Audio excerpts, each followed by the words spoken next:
ஜனவரி மாதம் 2ஆம் தேதி வெள்ளிக்கிழமை. முதல் வாசகம். தூய யோவான் எழுதிய முதல் திருமுகத்திலிருந்து அருள்வாக்கு. அதிகாரம் 2, இறை திருவசனங்கள் 22 முதல் 28 வரை. இயேசு மெசியா அல்ல என்று மறுப்போரை தவிர வேறு யார் பொய்யர்? தந்தையையும் மகனையும் மறுப்போர்தாம் எதிர்கிறிஸ்துகள். மகனை மறுதலிப்போர் தந்தையை ஏற்றுக்கொள்வதில்லை. மகனை ஏற்று அறிக்கையிடுவோர் தந்தையையும் ஏற்றுக்கொள்கின்றனர்.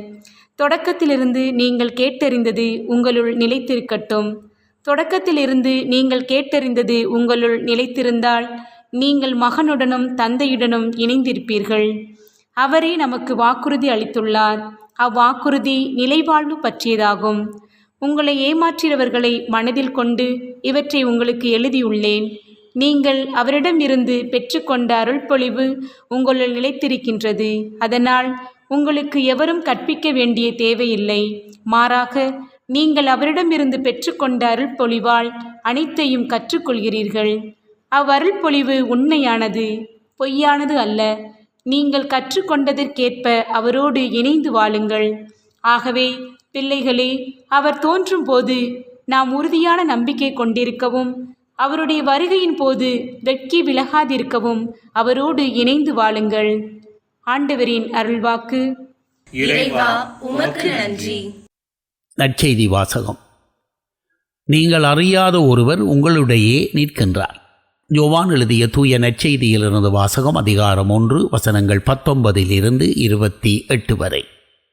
அக்காலத்தில் எருசலேமில் உள்ள யூதர்கள் குருக்களையும் லேவியர்களையும் யோவானிடம் அனுப்பி, நீர் யார் என்று கேட்டபோது அவர், நான் மெசியா அல்ல என்று அறிவித்தார். இதை அவர் வெளிப்படையாக கூறி மறுக்காமல் ஒப்புக்கொண்டார். அப்போது, அப்படியானால் நீர் யார்? நீர் எலியாவா என்று அவர்கள் கேட்க, அவர் நான் அல்ல என்றார். நீர்தாம் வரவேண்டிய இறைவாக்கினரா என்று கேட்டபோதும் அவர் இல்லை என்று மறுமொழி கூறினார். அவர்கள் அவரிடம், அப்பொழுது நீர் யார்? எங்களை அனுப்பியவர்களிடம் நாங்கள் மறுமொழி சொல்லியாக வேண்டும். எனவே உம்மை பற்றி என்ன சொல்லுகிறீர் என்று கேட்டார்கள். அதற்கு அவர், ஆண்டவருக்காக வழியைச் செம்மையாக்குங்கள் என பால நிலத்தில் குரல் ஒன்று கேட்கிறது என்று இறைவாக்கினர் எசையா உரைத்தது என்னை பற்றியே என்றார். பரிசேயரால் அனுப்பப்பட்ட அவர்கள் அவரிடம், நீர் மெசியாவோ எலியாவோ வரவேண்டிய இறைவாக்கினரோ அல்லவென்றால் ஏன் திருமுழுக்கு கொடுக்கிறீர் என்று கேட்டார்கள். யோவான் அவரிடம், நான் தண்ணீரால் திருமுழுக்கு கொடுக்கிறேன். நீங்கள் அறியாத ஒருவர் உங்களிடையே நிற்கின்றார். அவர் எனக்கு பின் வருபவர்.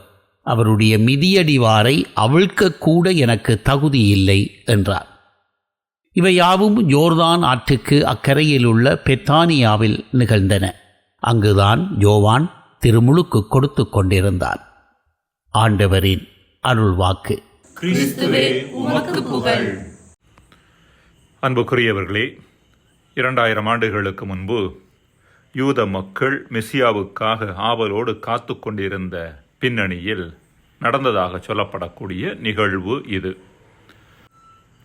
சமூக தளத்திலும் பொருளாதார தளத்திலும் அரசியல் தளத்திலும் மிக மோசமான நிலையில் உழன்ற யூத சமூகத்தார்கள் மெசியா வந்தால் அனைத்தையும் சரியாக்கி விடுவார் என்று நம்பினர். எனவே மெசியா இறைவனால் விரைவில் அனுப்பப்பட வேண்டும் என்று மன்றாடுவதற்காக பலர் பாலைவனத்திற்கு சென்று சிறு சிறு குழுக்களாக தங்கியிருந்து மன்றாடினார்களாம். அவ்வாறு பாலைவனத்தில் இருந்த ஒரு குழுவில் இருந்தவர்களுக்கிடையே உறவு நிலை சரியில்லாமல் இருந்தது.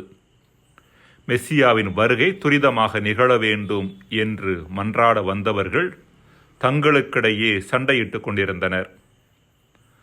அந்த குழுவிற்கு ஒருவர் தலைவராக இருந்தார். ஒரு நல்ல சுமூகமான உறவை ஏற்படுத்த அவர் எவ்வளவோ முயற்சி செய்தும் அது பலன் தருவது போல தெரியவில்லை. எனவே அவருக்கு என்ன செய்வது என்று தெரியவில்லை. இறுதியாக அருகில் இருந்த மற்றொரு குழுவில் வாழ்ந்த ஞானியாக கருதப்பட்டவரிடம் சென்று தன் குழுவில் உள்ள பிரச்சனைகளை எடுத்துரைத்தார். அப்போது அந்த ஞானி இந்த தலைவரை பார்த்து, உங்கள் குழுவில் உள்ள பிரச்சனைகள் ஒரு புறம் இருக்கட்டும், நாம் ஆவலோடு எதிர்பார்க்கின்ற மெசியா ஏற்கனவே வந்துவிட்டார். அவர் உங்களது குழுவில்தான் இருக்கின்றார். அவர் யார் என்று நான் சொல்லப்போவதில்லை, நீங்களே கண்டுபிடித்துக் கொள்ளுங்கள் என்று சொல்லி அனுப்பிவிட்டாராம். குழுவின் தலைவர் இச்செய்தியை தன் குழுவில் சொன்னபொழுது யாராலும் அதை நம்ப முடியவில்லை. இருப்பினும் சொன்னவர் ஞானியாக இருந்ததன் காரணத்தால் அவர் சொன்னதில் உண்மை இருக்கலாம் என்று நம்பி ஒவ்வொருவரும் மற்றவரை மெசியாவாக எண்ணி மதிக்க ஆரம்பித்தனர், அன்பு செய்ய ஆரம்பித்தனர். சுமூகமான உறவு நிலை அங்கு நிலவ ஆரம்பித்தது. அன்பிற்குரியவர்களே, இன்றைய நற்செய்தியில் நீங்கள் அறியாத ஒருவர் உங்களிடையே இருக்கிறார் என்ற திருமுழுக்கு யோவானின் வார்த்தைகள் நமது இறைவன் நம் கண்களுக்கு புலப்படாத வடிவில் நமது நடுவிலேயே இருப்பதை சுட்டிக்காட்டுகின்றன. இந்த இறைவனை நாம் கண்டுகொள்ள அழைக்கப்படுகின்றோம். கண்ணுக்கு தெரியாத வகையில் மறைவாக இருந்து நமது நடுவிலேயே செயல்படக்கூடிய இறைவனை நாம் கண்டுகொள்ள விடாமல் நம்மை தடுப்பது எது? நான் என்ற அகந்தையே. அன்பிற்குரியவர்களே, மனித வாழ்வு என்றாலே பலங்களும் உண்டு, பலவீனங்களும் உண்டு, நிறைகளும் உண்டு, குறைகளும் உண்டு. ஆனால் பல மனிதர்கள் தங்களது குறைகள் மட்டில் தெளிவான பார்வை இல்லாதன் காரணமாக அல்லது தங்களது குறைகளை ஏற்றுக்கொள்ளாதன் காரணமாக தங்களையே 8வது அதிசயமாக நினைத்து கொண்டு தாங்கள் குறைகள் இல்லாதவர்கள் போல அகந்தையோடும் ஆணவத்தோடும் நடந்து கொள்கின்றனர். ஆனால் முதிர்ச்சி அடைந்த மனிதர்களோ தங்களது நிறை குறைகள் மட்டில் தெளிவான பார்வை கொண்டு தங்களது உண்மை நிலையை அறிந்தவர்களாக தங்களை தாழ்ச்சியோடு ஏற்றுக்கொள்கின்றனர். திருமுழுக்கு யோவானிடம் அத்தகைய சுய அறிவு, அதாவது தன்னை பற்றிய ஒரு தெளிவான பார்வை இருந்தது. அதோடு சுய ஏற்பும் அவரிடம் இருந்தது, self knowledge and self acceptance. எனவேதான் அவரால் நான் மெசியா அல்ல என்று எளிதாக சொல்ல முடிந்தது. இவ்வாறு தனது உண்மை நிலையை அவர் அறிந்திருந்ததன் காரணமாக மெசியா தோன்றிய பொழுது அவரை அவரால் எளிதில் அடையாளம் கண்டுகொள்ள முடிந்தது. திருமுழுக்கு யோவானைப் போல சுய அறிவும் சுய ஏற்பும் இல்லாத மனிதர்கள்தான் நான் என்ற ஆணவத்தோடு செயல்பட்டு தங்களை அறியாமலேயே இயேசுவையும் அவர் கொண்டு வந்த மீட்பையும் நிராகரிக்கின்றனர். ஒரு வகையில் பார்த்தால் யோவான் தன் திருமுகத்தில் கூறுவது போல இயேசு மெசியா அல்ல இன்றைய முதல் வாசகம் என்று இவர்கள் மறுக்கின்றார்கள். அன்பிற்குரியவர்களே, நாம் தாழ்ச்சியோடும் திறந்த மனநிலையோடும் இருந்தோம் என்றால் நம்மை சுற்றி வாழும் ஒவ்வொரு மனிதரிலும் நாம் அறியாத ஒருவர், அதாவது நமது கண்களுக்கு புலப்படாத கடவுள் பிரசன்னமாயிருப்பதை நம்மால் கண்டுகொள்ள முடியும். மன்றாடுவோமாக. இறைவா, உமது பிரசன்னம் இல்லாத எதுவும் இப்பூவுலகில் இல்லை. இத்தகைய பிரசன்னத்தை யாம் கண்டுகொள்ள எம் அகந்தை தடையாக இருக்கிறது என்பதை உணர்ந்து அதை உடைத்து வாழ எங்களுக்கு வரம் தருவீராக. ஆமேன்.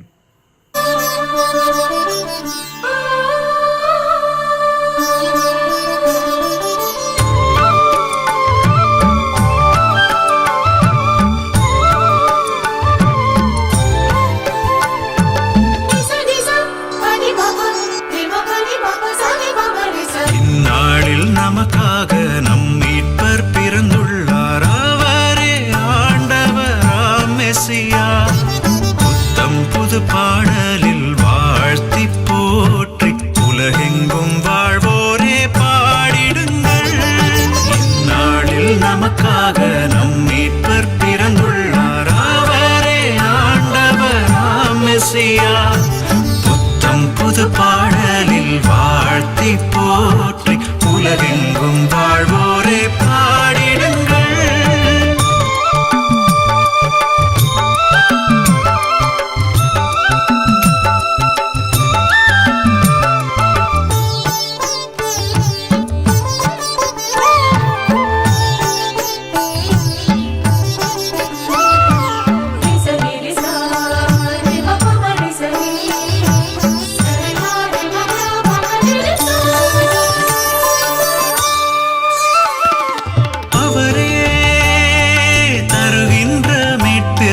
போற்றிடுவோம், பாடிடுவோம், நாடும் எங்கும் என்றும் அறிவிப்போம். அவரின் ஆட்சியை நினைத்து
வயலும் அதில் உள்ள அனைத்தும் களி கூறட்டும், மலர்ந்திடட்டும், மலரும் செடியும் கொடியும் மகிழ்ந்திடட்டும்.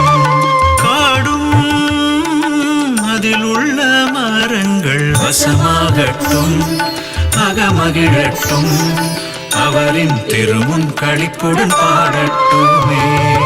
அவர் தாமே வருகின்றார், நிலவுலகை மீட்கின்றார். அவர் தாமே வருகின்றார், நிலவுலகை மீட்கின்றார். அவரின் நீதி தீர்ப்பில் மண்ணுலகினிலே உண்மையும் நீதியும் என்றும் எங்கும் தழைக்கும். இங்கு அமை